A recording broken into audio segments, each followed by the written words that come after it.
Chapter 13. Surprise! The car smelled like takeout and dryer sheets. Tom had meant to clean it before the airport pickup, but time got away from him. Besides, Mason wouldn't care, or maybe he would. With him, it was hard to tell where the joke ended and the judgment began. Once a household name in horror fiction, Mason Cole sat in the passenger seat like a vampire half trying to pass as human. He hadn't aged badly, just differently. Thinner, paler. Like something carved out of ivory and nerve. Sunglasses shaded his eyes and a long wool coat hugged his frame despite the spring heat. Tom stole a glance. You've got that cursed object dealer vibe now, like you sell shrunken heads out of a duffel bag. Mason didn't laugh. I've seen things. God, 2 years abroad and you come back quoting Apocalypse Now? No, Mason said, continuing in his best Pete Steele impression. Romania, wow, Tom snorted. Of course, you went full goth pilgrim. Mason turned his head, slow and deliberate. I stayed in a village near the Carpathians. No Wi-Fi, barely had electricity. Locals spoke in half whispers like they didn't want to wake something. They had this inn, 5 rooms, 1 hallway, but there was a 6th door, no number, thick oak. The handle was carved into a face. Tom grinned. Let me guess, screaming? Mason nodded, deadpan, like it was trying to get out of the wood. Okay, now we're cooking. I asked about the room, Mason continued. The owner, a man with 1 eye and too many teeth, told me no one rents it. They say if you knock, something knocks back. If you listen, you hear wet breathing. Tom shook his head, smiling. You make this stuff up on the spot, or you workshop it first? I recorded audio. First night, nothing. Second night, I caught something. Tom raised an eyebrow. Caught what? Whispers, Mason said. My name, spoken in a woman's voice. Tom paused. Creepy, but explainable. My name isn't common over there. Silence hung in the car for a beat. Then Mason's voice changed, calm but colder. You didn't go inside, did you? Tom blinked. Wait, what? My apartment, Mason said, turning toward him. The gallery. You didn't go in, right? Tom laughed, a bit unsure. No, dude, come on. You were crystal clear. Pick up the mail, don't enter the apartment or die horribly. You even left a note taped to the door like some horror-themed booby trap. I had to be sure. You were very sure. Mason studied him. His stare wasn't threatening, just surgical, like he could see through jokes and skin. Tom gave a nervous chuckle. I didn't touch anything. Not your props, not your wax heads, not your haunted VHS tapes. I was scared the doorknob would scream if I turned it. Mason eased back into his seat. Good. You always did trust people like someone writing their own murder. Paranoia's just pattern recognition at the highest level, Mason said. Besides, the things in there, they're not replaceable. A signed first draft of Psycho, a vial of fake blood from the original Suspiria. Cursed items, allegedly. Of course, Tom said, because regular security systems are for suckers. Mason didn't answer. He just stared out the window, the sunlight tracing lines across his face like it was trying to map the damage. Tom cleared his throat. So, this inn, did you ever open the 6th door? No, Mason said without hesitation. But the 3rd night, I set my phone to record again. Left it facing the door. And? Playback caught the handle turning, just once. Now Tom stopped smiling. That real, or are you warming up for the comeback tour? You think I'm pitching? I think you don't know how to turn it off. Mason gave a tight-lipped smile. Maybe I don't. They passed a row of quiet townhouses. Evening softened the sky, and the road ahead narrowed under branches heavy with pink blossoms. The whole world seemed peaceful, except Mason. He shifted in his seat, eyes still hidden behind the sunglasses. You're absolutely sure you didn't go inside? Tom exhaled loudly, mock frustrated. Jesus, again with this? No, I didn't. You said mail only. That's all I did. No tours, no peeks, no touching. Mason nodded once. That room is sealed for a reason. Tom looked over. You're talking about your gallery like it's a tomb. I treat it with respect, Mason said. You know what happens when people don't respect the dead? They come back? Mason's voice was barely audible. Sometimes. Tom didn't have a comeback.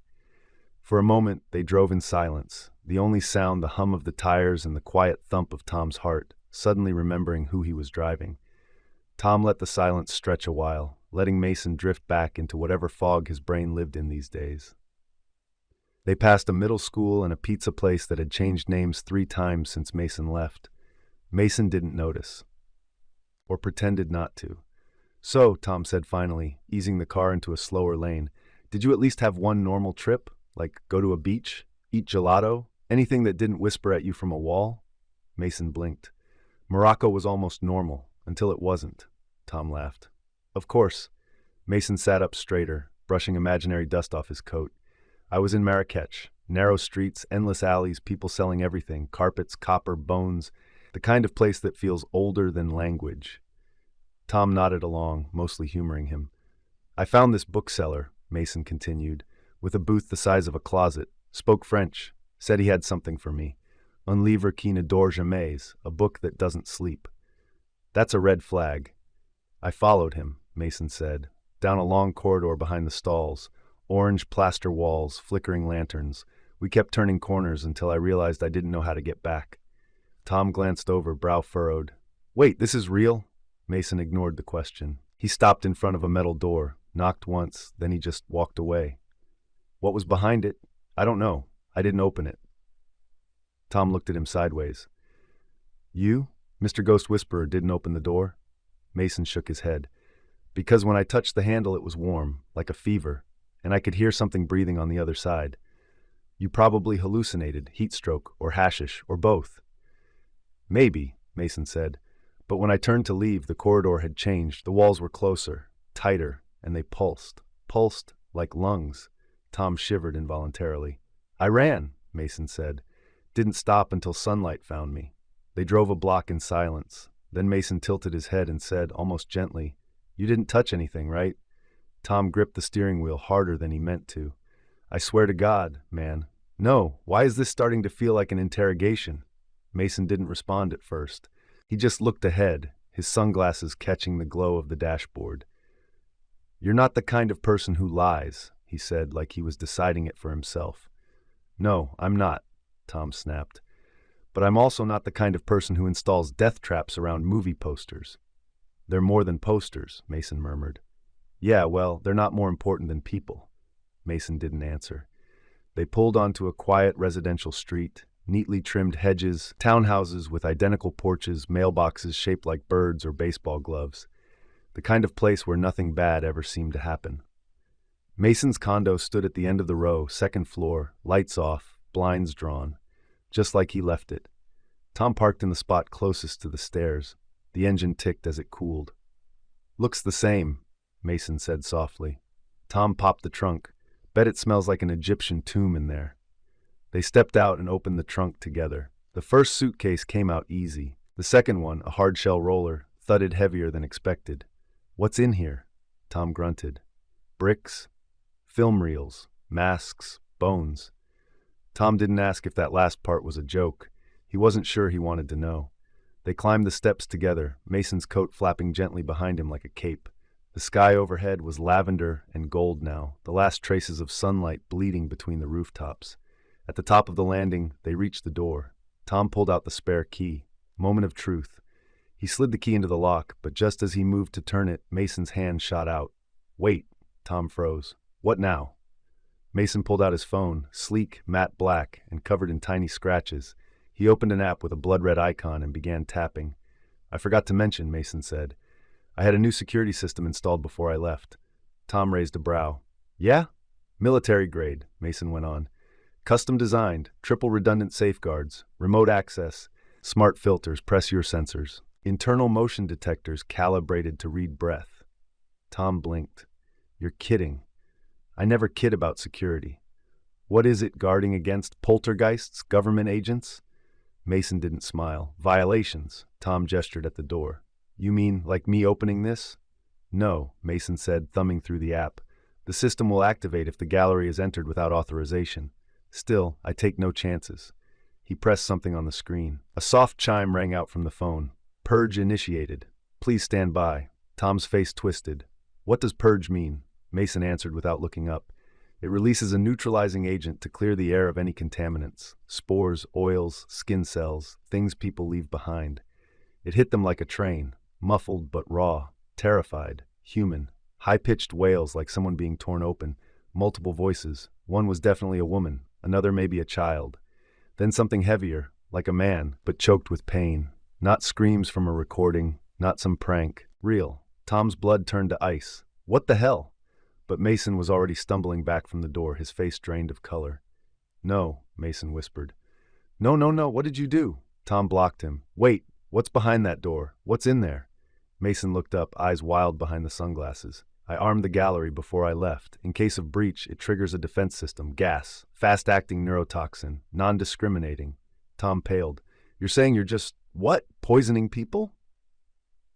"I didn't think anyone would be inside," Mason yelled, pushing past. "It was only supposed to activate if the seal was broken." "The seal? Jesus Christ, it's an apartment, not a crypt. I told you not to go in. I didn't." They struggled at the threshold, Mason trying to push through, Tom holding him back. The smell hit then, something chemical and awful, like burning rubber and bleach. And beneath that, blood. Vomit. The reek of the body in revolt. Tom gagged. "Oh, God!" Inside the apartment, the screams had faded to whimpers. One voice sobbed wetly, then silence. Tom's voice was barely a whisper. "No, no, no, this isn't happening." Mason shook his head, trembling. "It shouldn't have been anyone. No one knew I was back." Tom swallowed. "That's not true." Mason turned slowly. "What?" Tom's voice cracked. I thought it'd be a nice thing. I told a few people you were coming back, just your sister, your publisher, Jessica, a few others." Mason froze. Tom kept talking, trying to make it make sense. "We were all going to be here. Surprise party. I didn't know you'd booby-trapped your goddamn apartment." "No, they should have been gone. The plan was to surprise you, shout, laugh, whatever, and then go home. We were going to clean everything. Leave it like we were never here." "You told them to go inside," Mason said quietly. "You used the key, you let them in." Tom nodded, still not fully processing. "Just for setup, decorations, balloons. Your sister made a cake." Mason stepped back, horrified. "You opened the door," he whispered. "You broke the seal." Tom's eyes widened. "I didn't know it would." "They're dead," Mason said. "They're all dead." "No, come on, man. Maybe it just knocked them out. Maybe they're still alive," but Mason wasn't listening anymore. He turned and punched the wall. Not hard, just once, like a man too tired to do more. Behind them, the phone in his pocket chimed. Exhaust mode initiated.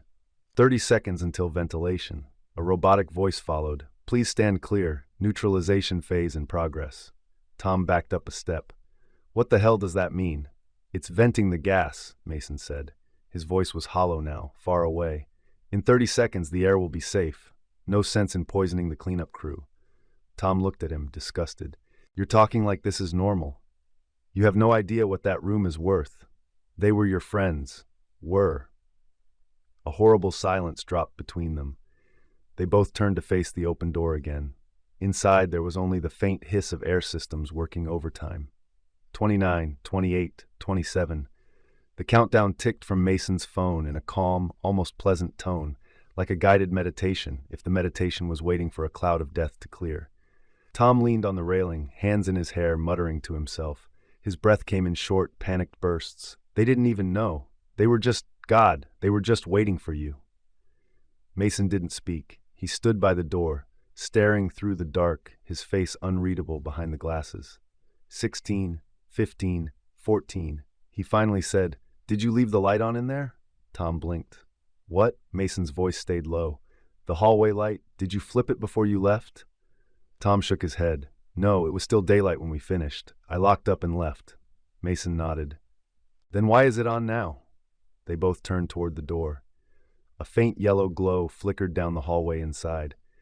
Just past the threshold, shapes were beginning to resolve, shadows stacked on shadows. 8, 7, 6. Tom backed away. "What if someone's still alive?"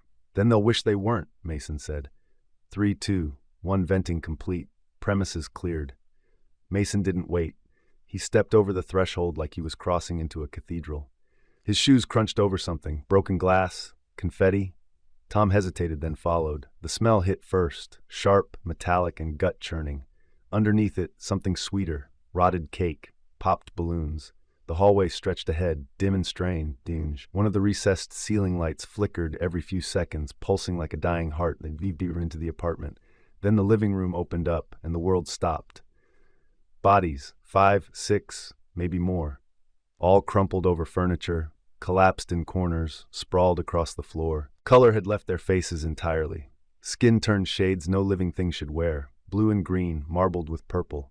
Necks twisted at unnatural angles, eyes burst. blood crusted around ears, noses, mouths. Jessica lay half on, half off the couch. Her fingernails had carved grooves into the upholstery. Her mouth was still open, lips blackened. Mason stepped forward, calm now, cold. Tom followed, barely holding himself together. He stumbled over something soft, looked down. A small boy's party hat, bright red with little black bats. Then he saw the banner. Pinned across the archway in multicolored block letters outlined in glitter was a cheerful word, surprise. Each letter a different pastel, all set against a background of blue sky and smiling clouds. Beneath it, a folding table sagged under the weight of a sheet cake that had fallen sideways. Frosting smeared across a disposable tablecloth patterned with dancing skeletons. Tom covered his mouth, sank to one knee. Oh my God. Mason just looked. He stepped around the bodies, careful not to touch anything. They were piled near the front door now. You could see it. The moment they realized they couldn't get out. They'd tried, clawed at each other to reach the knob. One woman had her fingernails embedded in another's back. A man had died with his hand outstretched, fingertips brushing the handle. They'd died screaming. You didn't even think to warn me, Tom rasped. Mason turned. I did warn you. About going in, not this, not nerve gas. I told you not to open the door. You broke the rules. Tom stood, shaking. This was supposed to be a celebration. We wanted to give you something good. We thought maybe finally you were okay again. Mason's gaze drifted over the room. They didn't belong in here. You selfish, delusional freak. Tom took a step forward. Mason was already moving. Mason was already behind his back. He drew a pistol, small, silver, unassuming. Tom froze. What are you? The shot echoed, sharp and final. Tom dropped like a sack of laundry. Mason stood over him for a moment, breathing through his nose. Then he turned. In the laundry room, he retrieved a 5-gallon plastic drum. He unscrewed the cap, lifted it with effort, and began to pour. Gasoline sloshed over the furniture. The couch soaked it up greedily. He poured it across the banner, the table, the rug, over Jessica's legs, over Tom's body. Every drop had its place. When the drum was empty, Mason stepped back, pulled a cigarette from his coat pocket, and lit it. He took a slow drag. Then, without ceremony, he flicked the match. The room went up like dry kindling. Flames crawled up the walls. Balloons popped. The banner curled and shriveled. The ceiling blackened as smoke bloomed fast and thick. Mason walked to the front door, closed it behind him, and didn't look back. The plane was cold. Not the kind of cold you fix with a blanket, but that dry, recycled air that creeps under your skin. Mason sat in the middle of the middle row, pressed between two strangers, his knees locked, arms crossed. He hadn't slept, hadn't even closed his eyes. They'd boarded late. He couldn't remember buying the ticket, just waking up with his luggage already packed and a one-way confirmation email in his inbox. Destination anywhere. The fire had burned hot. He stayed until the windows pulsed orange and the glass cracked like knuckles. Then he walked, cab to a motel, shower, change, cab to the airport. He hadn't said a word. Now the man beside him, short-sleeved polo, talkative, was trying to make conversation. Scared of flying? The man asked, smiling like this was the first time anyone had ever sat next to him on a plane. Mason didn't respond. The man continued anyway. My wife's terrified. Says every bump is death. You know what I tell her? Statistically, you're more likely to die choking on food than in a plane crash. Hell, lightning strikes more people a year. Mason stared at the seat in front of him. I tell her, the air wants you up here. Gravity already had its chance. He laughed, pleased with himself. Mason's voice came low. I don't think the air wants me anywhere anymore. The man faltered, chuckled politely, and turned toward the window. Outside, the clouds were thick and endless, the sky above them the color of old milk. Mason reached into his coat pocket. His fingers brushed metal, the same phone, the same app. Purge complete. Premises cleared. He turned it off. He sat motionless for several minutes before unbuckling, murmuring a soft sorry as he slipped past the sleeping passenger beside him. He moved down the aisle slowly, every step heavy, like the floor was pulling back. In the bathroom, the fluorescent lights buzzed too loud. Everything was too clean, too bright. He locked the door, stared at himself in the mirror. Took off the sunglasses. The eyes were hollow. His fingers trembled as he reached into the inside pocket of his coat. Pulled out a small, worn blade. Folded steel. Familiar. Like an old friend with blood on its hands. He didn't hesitate. One cut on the left, another on the right, deep enough to matter. His arms shook as warmth spread across his skin and dripped down his hands, pink at first, then red, then darker. Mason raised one hand to the mirror. With his index finger, he began to write. S-U-R, the blood smeared, thick and shiny. Par-I, his breathing grew shallow. He hesitated. Something didn't look right. As he collapsed against the sink and fell, he drew the exclamation point.